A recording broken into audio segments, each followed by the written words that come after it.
സുനന്ദ പുഷ്കറിന്റെ മരണവുമായി ബന്ധപ്പെട്ട അന്വേഷണം വേഗത്തിൽ പൂർത്തിയാക്കാൻ ദില്ലി പോലീസ് കർമ്മ പദ്ധതി തയ്യാറാക്കി. ആവശ്യമെങ്കിൽ അന്വേഷണം കേരളത്തിലേക്കും വ്യാപിപ്പിക്കുമെന്ന് ദില്ലി പോലീസ് കമ്മീഷണർ BS ബസി പറഞ്ഞു. സുനന്ദയെ ചികിത്സിച്ച കിംസിലെ ഡോക്ടർമാരിൽ നിന്ന് ദില്ലി പോലീസ് അന്വേഷണ സംഘം മൊഴിയെടുത്തു. സുനന്ദ പുഷ്കറിന്റേത് കൊലപാതകമാണെന്ന് സ്ഥിരീകരിച്ചെങ്കിലും മരണകാരണമെന്തെന്ന് കണ്ടെത്താൻ ദില്ലി പോലീസിന് ഇനിയുമായിട്ടില്ല. ഈ സാഹചര്യത്തിലാണ് പ്രത്യേക കർമ്മ പദ്ധതി രൂപീകരിച്ച് അന്വേഷണം വേഗത്തിൽ പൂർത്തിയാക്കാൻ പോലീസ് തീരുമാനിച്ചത്. പ്രത്യേക അന്വേഷണ സംഘ തലവൻ ഡെപ്യൂട്ടി കമ്മീഷണർ പ്രേമാനന്ദന്റെ നേതൃത്വത്തിൽ ഇന്ന് യോഗം ചേർന്ന കേസിൽ സ്വീകരിക്കേണ്ട തുടർ നടപടികൾ വിലയിരുത്തി.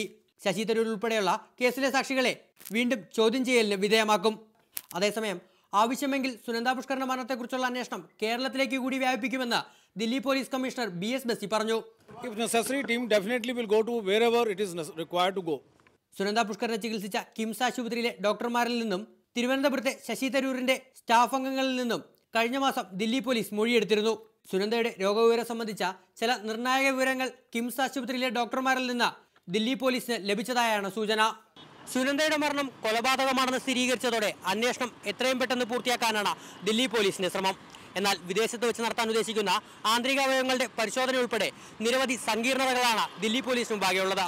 ദില്ലി പോലീസ് ആസ്ഥാനത്ത് നിന്നും ക്യാമറമാൻ ജഗദീഷ് മിഷനൊപ്പം PG പ്രബോധ്, റിപ്പോർട്ടർ.